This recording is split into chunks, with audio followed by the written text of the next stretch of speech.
I actually had a good conversation with a past client of mine yesterday. We met up after he got off work, and he's a lot like us, man. He's a welder at a shop here in Big Lake that builds a lot of shit that sends up to the slope. Mm-hmm.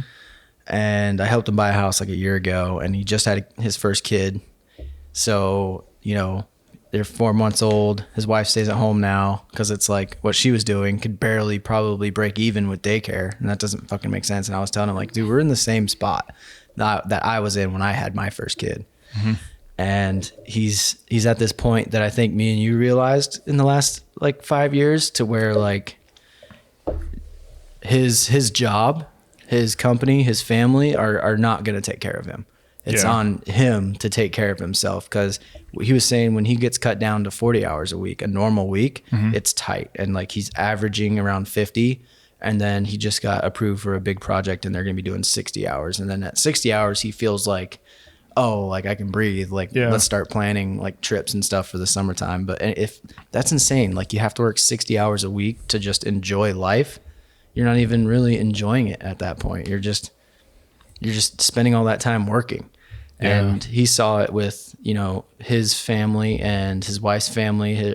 Both their parents were slopers that, you know, had 5-6 kids, and they worked the slope their whole life. And then they look back on it. They're like, fuck, I wish I never did that. You know, I spent all this time working to support my family. Yeah. And I totally missed everything about having a family in the first place. Mm-hmm. And so now ever since having a kid, he's made that realization to like, okay, I need to start making shit happen outside of this industry or outside of this main job, because this company is not going to take care of me for the next 20, 30 years. No. And I can, like you said, we can highly relate to that, because, you know, I spent the first 9 years on the slope working for a company called MI Swaco, and they're now owned by Schlumberger. And, you know, going up there at the time when I was 19, getting right out of high school and like getting off a tour and everything like that.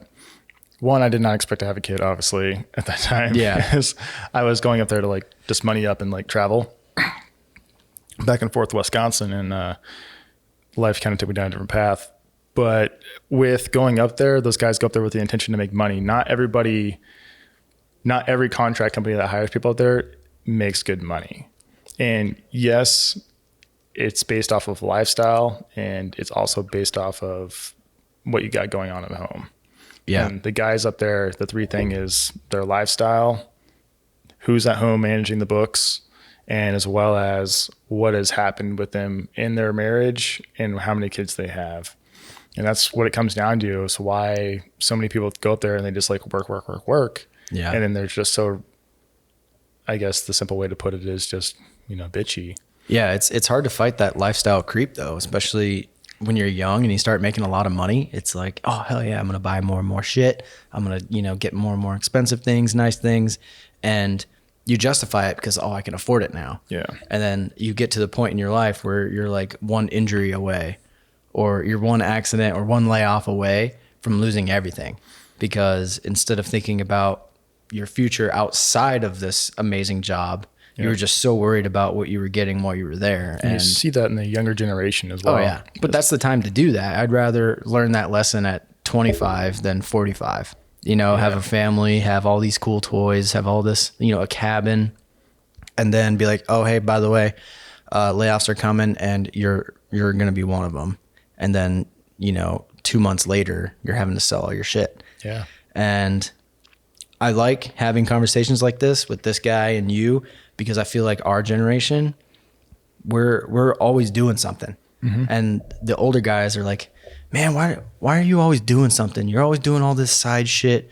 You know, it's like, do you really think it's going to go anywhere? Why don't you just get a job at a great company that has a great retirement, bust your ass, make a good living, enjoy your time off, and then retire and be good? It's like, yeah, that sounds like a great plan. That's how it should work. But how many times have we seen people get laid off or fired within a year of their retirement benefit kicking in? And look how the people that are saying it though, for everyone that's currently in my group was ex-military of some sort and did their time, or they did longer, retired out of it. If not, they just did their time and fell right into the trade that they learned while they're in the military, or went back into the trade they had before the military and just rode it out. And then they've taken that trade on to becoming from mobile mechanics to turbo mechanics to facility mechanics. And they just kind of fell down the path of expanding their knowledge into what was safe to them. Yeah. And safety is what keeps people in a place of comfort and closed-minded and narrowed. Yeah. And on the path of, this is where I'm comfortable. And people fall into that because it is comfortable, it is safe. But like you said, here's your ticket, you're laid off. And that's what they don't teach you in school, or the government in general doesn't teach people. And I think it's also on the parenting part of it. Is our generations, our parents were, they probably never talked about money, or they didn't take the time to teach us like, hey, you should probably put some money away for, oh shit, scenario with your car. Like my dad never did that. I paid the price right up front, and I can fully say that I have bit the bullet more than once. And like you said, I saw the writing on the wall in like 2015. Yeah. And I was like, my ex-wife wasn't working at the time. She was a stay-at-home mom with 2 of the kids. And all I could do is, like him, we were paycheck to paycheck to paycheck. And at the time, it was how we were, the lifestyle. She didn't spend a whole lot of money when I was gone. But again, like the kids needed stuff. Things was getting expensive, and the cost of living was going up at the time. And everything else, we're transitioning into the caring for the expense of a kid, basically 2 kids. Yeah. And it was not easy. So I was hustling at home and then being gone for 3 weeks and only coming home for a week to hustle. It's like just draining to you. And then you go back to that mindset, you become a miserable person.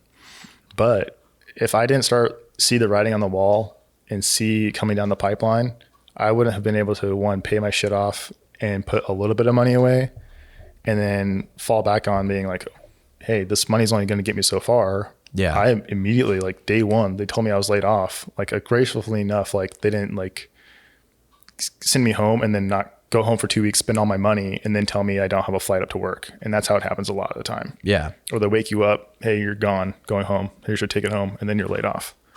So, I've seen them wake up everybody in the middle of the day and send everybody home, Yeah. And it happens more than it should, I think. Yeah. And then all these, this older generations of guys, they're like, well, how come we can't find people to like stick it out and grow within the organization and like make careers out of this place? And, why are you guys always chasing the next carrot? And it's like, bro, you don't realize you've put us through the gauntlet of like, we don't know what to expect. Like you're going to say everything's, butterflies and rainbows and the culture is great. And this is a great place to be. And then 6 months later, 2 months later, a few weeks later, you're going to be like, oh, hey, by the way, go home. You're done. Yep.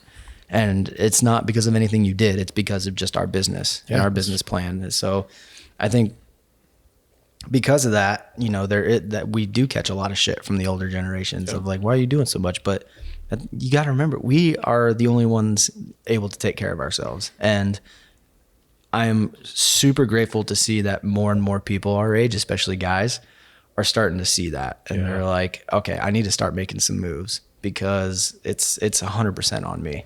Yeah. And especially like having a kid, I would say most people, depending on how they're raised, when that life-changing experience happens and you said you're going to be a father, whether you're expecting it or not, is like a kick in the nuts of like, what am I going to do? Yeah. And the only thing you can do is buckle down and prepare the best you can over 9 months. Put away everything you can and, pre-buy, hustle, and instead of buying nice things, you're going to buy used. Yeah. And, even as much as buying used and everything else that we did, and we were still like scrapping by for a long time. We were. And that's fine. You obviously have to figure it out at first, right? Especially when you have kids young and you're still trying to figure your own life out. Now you're bringing somebody else into it. Mm-hmm. But that's not sustainable. Mm-mm. You can't raise kids constantly scrounging for shit, living paycheck to paycheck. Kids need security. Yeah. They need to know that, if mommy or daddy gets hurt or something happens or there's an emergency or the car breaks down or something with the house breaks, that mommy and daddy are going to take care of it and we're going to be okay. Yeah. If kids, because they see that stuff, at a very young age, they can tell when you are financially stressed or when, you are, not financially stable and having to make decisions based off finances, right? They know that. Yep. And I don't want my kids to have that worry in their head growing up. Like they shouldn't have a doubt in their mind that all of their basic needs are going to be taken care of. And yes, they're going to get, quite a bit amount of what they want, right? Like, toys and things like that at Christmas, but they don't have a single worry that they're ever going to be like moving back in with grandparents or not eating, or eating cheap, bad food, like boxed dinners and shit, which, we had to do that already. But I realized that this is not sustainable. This is not healthy. And I'm going to do what it takes. I don't know what it is yet, but I'm going to do what it takes to make sure I don't live like this forever. And that is why guys like us are always making moves. Yeah. We're always figuring out the next thing or looking for the next opportunity, feeling things out, seeing if this is something that I'm good at, if it works, if there's a market for it, because that is better than not doing anything at all. It hurts less to work and put yourself out there and be vulnerable. It hurts less to do that than it does to live broke and raise kids broke until they're gone, because they will resent you for it. Mm-hmm. They're like, why are you going to tell me that I can be anything I want to be and do anything I want to do when you're not doing it? Exactly. You had every example, or you had every opportunity to go out and create an amazing life for us, and you decided not to because you thought it was too hard. Yep, and that's so true, because how we, at a young age, and that's why I'm so pro like stay-at-home mom, stay-at-home parent in general, for like the first like couple years, because the development stage at that age is so pure, man. They catch on to every little thing, and we see it with our kids. And at a time comes back around to what we're talking about is, yes, it's important for families if there's a stay-at-home mom, but if you're struggling and he's struggling or she's struggling, whoever's working, they can only do it for so long. You're going to only do it for so long. If the other parent's just focusing on being a parent and not trying to like help out, like couponing or just the little things, like just those little things help out as a co-parent to the other person. Yeah, sure, it's not cash, but it's helping save money. Where can we push stuff? How can we, get by here? Or what can we do with meal prepping and things like that? Just the minor things that help. But once that other person, and I think men in general are hard, they want to be saviors. They want to take care of their families. They don't want to have to change their life, the comfort of the people that they're with or their family's lives in general. And I think that's hard to just say, hey, I need you to get a job. Or cut back spending. Yeah. When you go down to a single income and you're used to having a double income and you keep spending as if you have that double income still, it's like, hey, this math doesn't add up. Mm-hmm. We're down to one income now.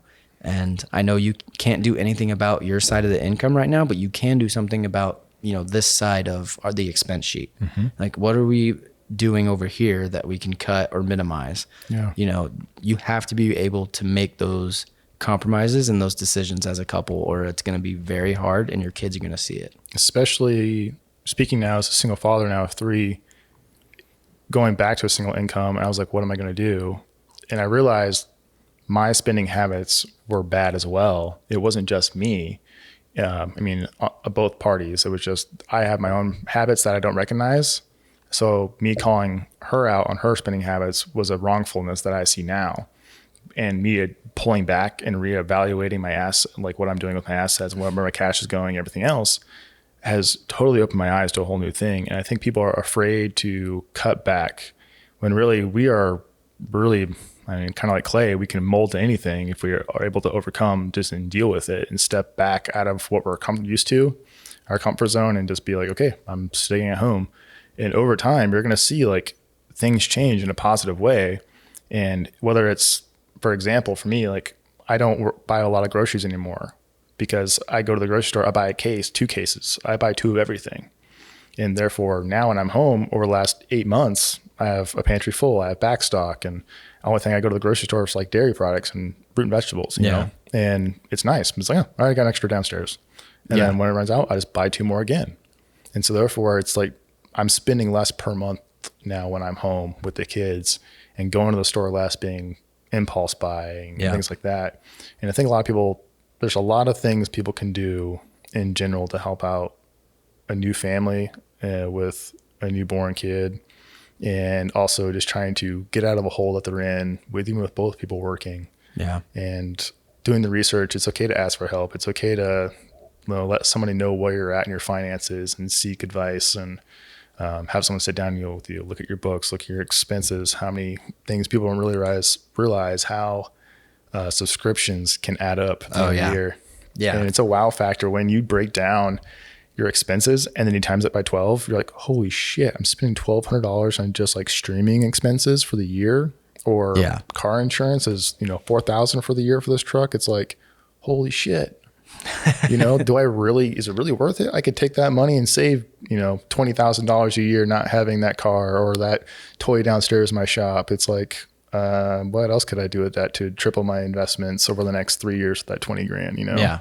Yeah. There's definitely a shift in mindset between, okay, this is how much I make, this is what I can buy, to now like, look at all this shit that I've bought that I don't need and how it can be used to invest. Like you start making that transition to, instead of looking for the next thing to buy, you're looking for the next thing to cut so you can invest, or you can go off and do something. So what are some things that you did when you guys were going through hard times to like get by, like hustling, selling stuff, flipping stuff? Did you do any, like what hustles were you like getting into at the time? Well, I mean, the whole reason I got into real estate to begin with was because I needed a hustle. Yeah.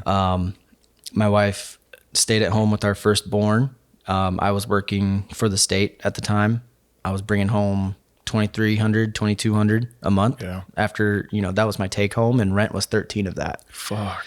And I was telling my wife, I'm like, babe, this math doesn't add up. Even if you went back to work, we would barely break even with daycare. Mm-hmm. And like, what's the point of breaking even and having somebody else raise our kids? And we had to have that hard conversation. It's like, okay, obviously this isn't working. I need to find something that I can actually build a life for us through. And I took inventory of what I was good at. I'm good at teaching people things. I'm good at breaking things down and explaining them to people, and then being like, okay, I got it, tracking and explaining the next step and the next step and the next step. I like the idea of investing and making money. And I started looking into all these different money-making schemes while I was still working for the state, right? Like e-com and consulting and course making and all the bullshit, right? And everything came back to all the real players. They had their fingers or their whole hands in real estate. And like real estate was the common theme among all the people that I looked up to that had money. They're like real estate, real estate, real estate. So I'm like, okay. And then I saw a job opening for a real estate agent, and I talked to the team about it. And I'm like, look, I've been a lifelong government employee. Like going from that to 100% commission sales job is freaking me out. And they're like, okay, well, teach me about your job right now that you do. I'm like, okay, I do X, Y, and Z. And, when this happens, a truck comes in, this is what I do. And they're like, okay, exactly how you explained that to me and taught that to me, you're just going to teach people about home ownership and how to buy a house or how to sell a house and what's going on in the market. And if you can just learn that information and deliver it like you just did for your current job, you're going to be fine. And I was like, oh shit. Okay, cool. And yeah, that was the catalyst, man. It was knowing that there was impending doom coming and I had to make a change. And once I got into real estate, it was 100% hustle. It was, I have no choice but to make this work. Yeah. Because even at a job that I had, I wasn't doing enough. So there is no going back to a normal job because a normal job isn't cutting it. Yeah. So at least with this, I'm in charge. I'm in charge of my potential, how much I can make. And if it's 100% up to me, I'm going to get after it. And that's exactly how I got out of it, is I'm like, I'm going to go 100% all in. And it paid off, man. I started, making some commissions, started making some money, made some moves, bought my first investment property. Yeah. Got my VA disability rating up when I didn't think it would move. I, talked to people within the system. They're like, dude, you got to do X, Y, and Z. And that's like a whole nother conversation. Like, do I really need it? Should I, and they're like, yeah, max it out as much as you can fucking get. You fucking earned it. I'm like, okay, cool. And, I always had my eyes set on opportunities. And it's amazing how you go through life with like a filter over your eyes. And a lot of people, their filter is like fear. So everything they see, everywhere they go, all they see is things that can go wrong. Like, oh, what if this happens? What if that happens? Like, this is dangerous. And then there's the other people who like everywhere they go, all they're talking about is opportunities. They're like, oh man, we could do this here. We could do that there. Like, dude, this is like ripe. Someone needs to go in there and like clean this up and reopen it. And it could be huge. Right. And you can tell the two different type of people. I had to go from like, no, that's a scam. This isn't safe or whatever, to being the person that's like, dude, somebody should buy that and like renovate it and reopen it, you know? And now that's what I do. I go around town, or I'm just thinking of ideas and I'm like, man, I wonder if that would work. Yeah. And then I start doing a little bit of research on it, you know, cause I still have that part of me that's like, I'm not going to do anything unless I know it's good. Right. Dude, that's me. I like get obsessive about it. Like I'll break everything down to like the dime. I'm like, is this worth it? See what other people are doing in the market. I'll look at, you know, price points, how fast is it moving? I'll run analytics on people's competitor websites and things like that. And holy smokes, it takes you down a rabbit hole. Then you're like, okay, here's the plan. And then you sit on all this work you put into it. And it's like, oh fuck, do I really want to do this now? Yeah. That's where the paralysis by analysis comes in, right? You're just like, you're sitting there and you're avoiding taking action by continuing to do more research. And that's good. You should do research before you jump into anything, especially if it's something financial, like an investment or some other opportunity to make income, right? Like switching jobs. That's not a decision you need to take lightly. You need to know what you're doing. Exactly. You're not going to know everything before you make a decision. Making decisions like these, a lot of people are like, they think it's like firing a gun, right? Where it's like, okay, I'm going to aim perfect. Everything looks good. Okay, go. And then as soon as you pull the trigger and the bullet leaves the barrel, it's on its own. It has no control. You did the part that you can control, and now you're just along for the ride. Whereas that's not the reality at all. The reality is it's more like a missile. Yeah. You're going to be like, okay, we're pointing over there. We know we want to go that way. Fire. And then you make adjustments as it's traveling. And that, having that change of mindset as well, to like, it's okay. Like, make adjustments. You know, it's not, you don't have to have everything lined up perfect to get started. Exactly. You just have to have it in the right You just direction. gotta take a step. And then go and make corrections as you go. That goes kind of like what we talked about last week, which was, you know, life kicking you in the nuts. You know, we fear of the unknown and the wonder of life, or is this going to work out? And people are afraid to like open the door and just go. They're used to consistency, like I was saying earlier. And, you know, you were saying becoming a real estate, now it's on you. But in reality, I believe that it's on us from day one, whether we're working for somebody else's company or not. It's about the mindset. Oh, I'm stuck here at this job. No, you're not. No. You have break, you have lunch, you have hours beyond this 8 hours that you give somebody else. And if people look at their 24 hours and realize, yes, sleep's important, but what's more important right now? Sacrificing 4 hours of sleep per day to give you 4 hours before or after work to focus on your hustle, your family's needs, while you're still working, getting a paycheck that's consistent, to now, boom, take that leap of faith. Yeah. Is another way to realize you're not stuck working for somebody, you know. And everything I've experienced personally, whether it's buying this house without looking at it, selling my other house, going from comfort, not knowing what the fuck I was getting into, from quitting on Thanksgiving, the job I had for 9 years when I didn't have to quit, to come and work for the company I am now and make way more money, and then for them to treat me better. I didn't expect any of it, and I was scared shitless to leave comfort because of the layoff and the rollovers that happened within this company. And they've just continued to take me for my word and my work and my efforts that I give the company in return, and keep moving forward. Or me putting my 2-month-old baby and my daughter, 3 at the time, living in the van for 6 months, traveling from here all the way down to the bottom of California to Mexico, and coming back to chase being a photographer for the first time, and like work with brands and companies and build relationships with big outdoor companies. If I would have never done that and sent cold emails and rode people's asses on their emails and stuff like that, I would never have the relationships I do now with companies. All the scary things in life lead to better things. And like you said, you don't have to have all the answers. You don't have to know everything. You will change your path, and as needed, it will all work out. Yeah, exactly. Fear is nothing more than the acknowledgement of the unknown, right? Yeah. And there's always going to be unknowns. Yeah. So try to mitigate those as much as you possibly can, especially if it's something new. If you're going from like a trade to opening up a side business, you know, doing a trade and getting good at a trade is one thing.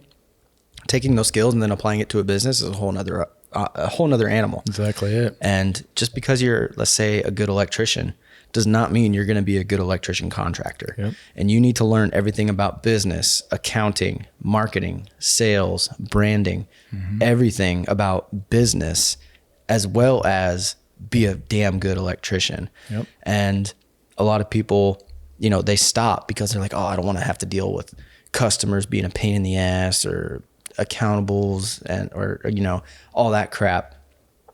And I get it. Like, it's scary. It's a lot.